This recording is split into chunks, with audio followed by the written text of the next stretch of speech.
It has been remarked, my Hermippus, that though the ancient philosophers conveyed most of their instruction in the form of dialogue, this method of composition has been little practiced in later ages, and has seldom succeeded in the hands of those who have attempted it. Accurate and regular argument, indeed, such as is now expected of philosophical inquirers, naturally throws a man into the methodical and didactic manner, where he can immediately, without preparation, explain the point at which he aims, and thence proceed, without interruption, to deduce the proofs on which it is established. To deliver a system in conversation, scarcely appears natural, and while the dialogue writer desires, by departing from the direct style of composition, to give a freer air to his performance, and avoid the appearance of author and reader, he is apt to run into a worse inconvenience, and convey the image of pedagogue and pupil.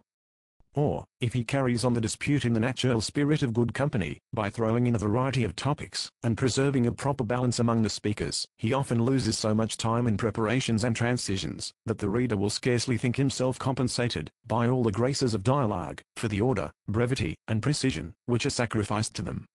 There are some subjects, however, to which dialogue writing is peculiarly adapted, and where it is still preferable to the direct and simple method of composition. Any point of doctrine, which is so obvious that it scarcely admits of dispute, but at the same time so important, that it cannot be too often inculcated, seems to require some such method of handling it, where the novelty of the manner may compensate the triteness of the subject, where the vivacity of conversation may enforce the precept, and where the variety of lights, presented by various personages and characters, may appear neither tedious nor redundant. Any question of philosophy, on the other hand, which is so obscure and uncertain, that human reason can reach no fixed determination with regard to it, if it should be treated at all, seems to lead us naturally into the style of dialogue and conversation. Reasonable men may be allowed to differ, where no one can reasonably be positive.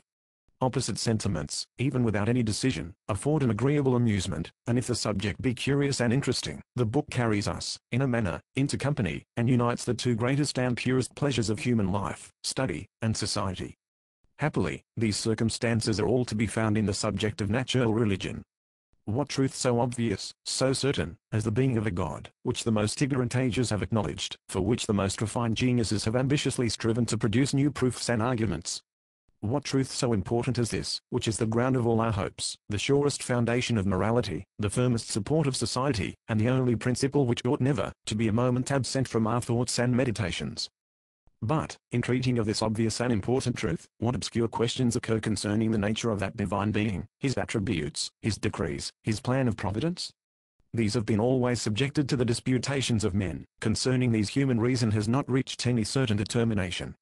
But these are topics so interesting, that we cannot restrain our restless inquiry with regard to them, though nothing but doubt, uncertainty, and contradiction, have as yet been the result of our most accurate researches.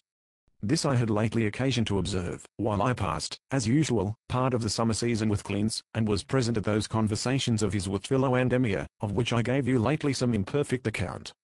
Your curiosity, you then told me, was so excited, that I must, of necessity, enter into a more exact detail of their reasonings, and display those various systems which they advanced with regard to so delicate a subject as that of natural religion.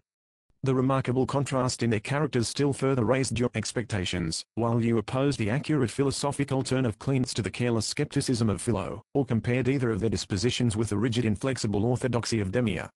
My youth rendered me a mere auditor of their disputes, and that curiosity, natural to the early season of life, has so deeply imprinted in my memory the whole chain and connection of their arguments, that, I hope, I shall not omit or confound any considerable part of them in the recital. After I joined the company, whom I found sitting in Clean's library, Demia paid Clean's some compliments on the great care which he took of my education, and on his unwearied perseverance and constancy in all his friendships.